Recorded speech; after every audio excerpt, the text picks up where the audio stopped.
you guys, whatever question you have, be glad to answer. Coach, would you take a look back at the Eastern game? I mean, you know it's a low possession, scoring in a premium game, and I would have to think, wasn't it 20 turnovers? Was that the final number? 19. 19. And yeah. that's 19 turnovers, and they got 18 points off those 19 turnovers. And, you know, that was, we probably were hurt ourselves more than anything. But, you know, we were there to the end, and you know, we fought back. I thought Davon Clark gave us a lift off the bench. You know, gave us some dribble penetration, made some plays. But just, I thought our offense, too many empty possessions with the turnovers. And, Easton got 18 points off of those, so I thought that was a big part of the game. You mentioned Javon, and you had him on, he and Jordan on the floor at the same time. Is that something that maybe we'll see a little bit more of in the future? Maybe at times, because you know, Javon, both of them are basically have the ability to score, so they can play together. But when you play against a zone and you want to try to, you know, for us, we just want to try to get a little more dribble penetration. And Javon really is really good at getting in the lane. You know, he's got to grow up in terms of his decision making, and he's a guy that can make great passes. You know, he's not afraid to take a risk. So you got to balance that out. You know, so and he hit a big three for us, really to tie the game late. So he got courage. at this point, have you reached a point, Coach, where we're looking at other changes along those lines, or is this? No, I think that's a game-to-game thing. You know, I'm not saying they're gonna play together, you know, a lot. You know, we'd like to. Again, I'd like to all our young guys to be able to pick our spots to get them in. You know, but for this particular game, we thought in the second half that would help us with really create some easy baskets. But you know, every game is different. Basically, you know, Javon and Jordan would have shared a point guard spot, and then you know, Anthony and Chauncey, the other perimeter spots, and James. So you know, game to game, whatever we feel we need or what's working. So you know, we have to continue to improve. I think that's important. You know, not just as a team. But I thought our defensively, our field goal percentage defense, and you know, if it wasn't for the points off turnovers, you know, I thought our last two games have been two of our better defensive games. You know, so that's important, and I thought we rebounded the ball a lot better against Eastern than we had against Central. So those are areas we got to keep improving. Coach, yeah, Scott Thomas is either broken into the top 10 this year or is on the verge of breaking the top 10 in several different statistical categories. Can you just kind of talk a little bit about what he brings to the table for you guys and his overall maturity over the years? Hey, I mean, you really hit the nail on the head. You know, he's a guy that feels a stat sheet. You know, he affects the game in so many ways. Probably the biggest, you know, this year I think is his shooting. You know, he's shooting the ball better from the three, and one of the areas of growth I thought as a player, he's become a better passer. And he makes plays for us. You know, he's a guy that assist-wise, he helps you, and he's always been a good rebounder. He's got a knack for stealing the ball. He's got great anticipation without really putting the defense at a risk.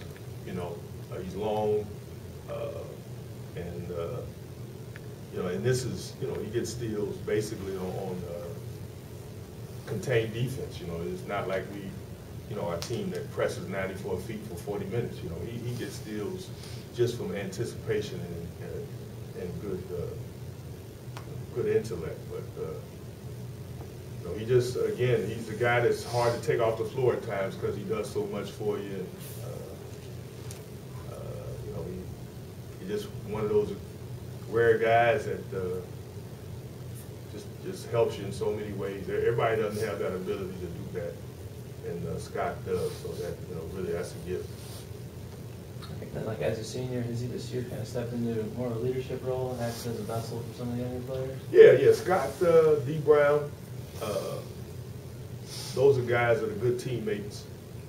They're guys that are always there for all the guys, and they kind of wrap their arms around the young guys. Torian Oglesby is taking up some of that role too. So, it's good to have seniors. Senior leadership, it's good to have guys that's been through the wars. And again, Dee and Torian, they played on a team that won a regular season MAC championship. So they kind of understand, what you have to do to win games. Last possession of the game against Eastern, Yeah. if you had it back, how would you maybe have gotten the guys to execute? I definitely want a different shot, but that wasn't going in, we didn't necessarily have to shoot a three. If we got a quick basket, just a quick open shot. We had two guards in that could penetrate, Jordan and Javon, that could get to the rim. The play was for Scott Thomas to come off a pin down. I watched it on film. Couldn't really tell, how it ended up the way it did. But one of our, Javon picked up his dribble and got stuck with the ball. Easton overplayed, shot the gaps. So he ended up making a pass instead of Scott. He threw it to Austin, but he had a bad angle because he had picked up his dribble. So, in best case scenario, the ball was supposed to go to Scott. And we see if we can get a quick shot, or if he can come off of the screen and get to the basket, get a driving kick. We had time. We didn't have to take the shot that we took because we had time. And really, we had the whole rest of the game to get a three. But if we could have got a quick two early.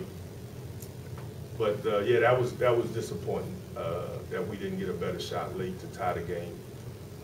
I don't know if Austin thought that time was running out or whatever, but you got to learn, and Javon had given some good minutes. You got to keep your dribble alive so you can, get angles and make plays, and then we got to have the composure at the end to know how much time we have left. We don't have to rush and take a shot, because at the end of the day, I don't even think it was a three.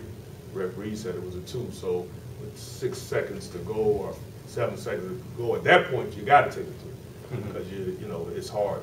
I think you have to look for a three. But when we initially got the ball, it was I think 20-some seconds. So somewhere in that ballpark, we had a chance to get a quick two. Didn't have to be a three. So you want to get a cleaner shot, you still got to make it. And against the zone, it's a little different too, because you really just can't push the ball up as if it's man-to-man, because they're back and they try to contain. So you got to get in the seams and try to get in the lane so you can get a driving kick or hit that guy coming off the screen. So that ultimately was for Scott Thomas to come off within that. Coach, it seems like you win a game, lose a game, win a game. I mean, what do you have to do to string a few of these things together, and why do you think it seems like they just can't run 3 or 4? What's kind of been the up, down, up, down? What have you seen in that? Well, I think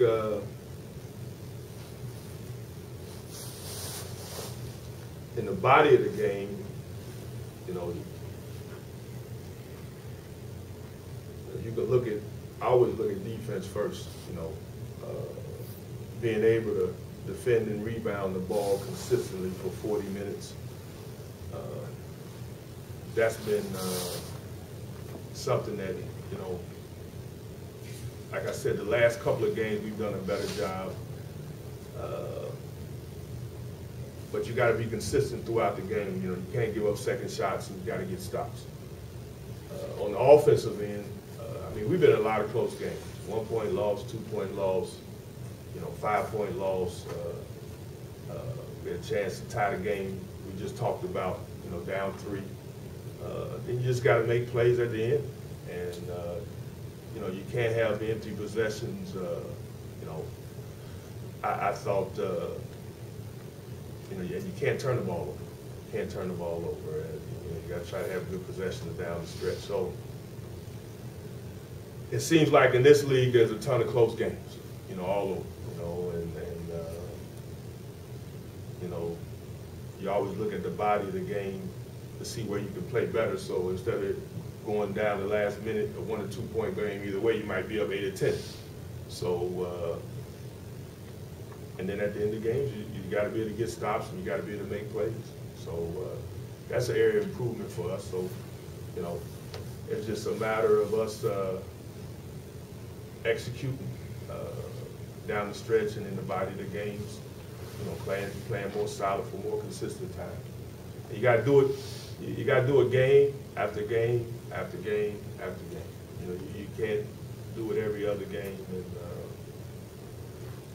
you know, you got to be consistent. And you know,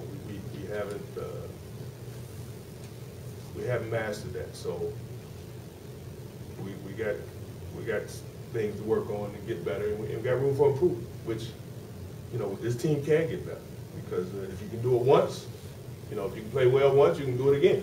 It's just a matter of putting back-to-back performances together and being consistent. And that's been a challenge, but it's something that we can overcome. Coach, is there something you can do to kind of speed this team's development in that area to kind of finish off the games? Well, we practice, you know, situational play, you know. I think from that point of view, you know, I got to be judicious when I can with my timeouts, you know, to try to make sure I got 1 or 2 left at the end. Sometimes for me, it's not always easy, because if you're down or if you're fighting back, every possession is big. So, you know, you gotta get to that point, you know. But I think just working on it in practice, situational basketball as much as you can, you know, this time of year. What about Western in there? Got a 9-0 record at home, which has to be something that pops out at you when you look at them, and 4 guys in double figures. What do you see when you look at them? Well, I just watched their last 2 games. I watched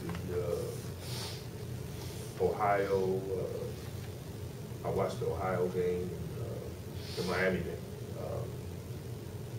You know, they're a +9 on the boards. They're usually a very physical team. You know, their front line, they have some size. I watched the game against Miami, and a young man is playing well for him is Shea Whittington. He just started playing a little more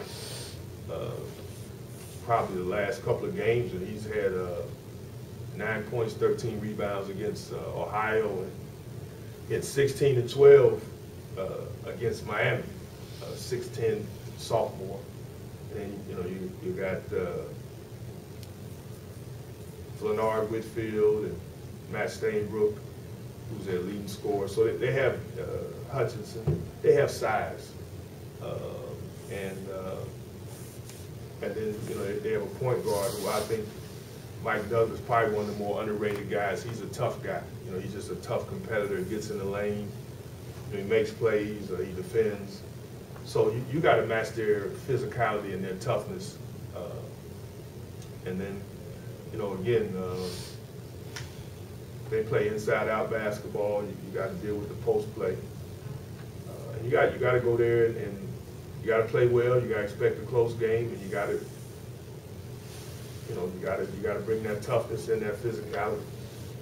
But you know, we got some veteran guys that's played up there over the years, and we've been in some wars, some close games, and you know, it's like any place else. You got to go there.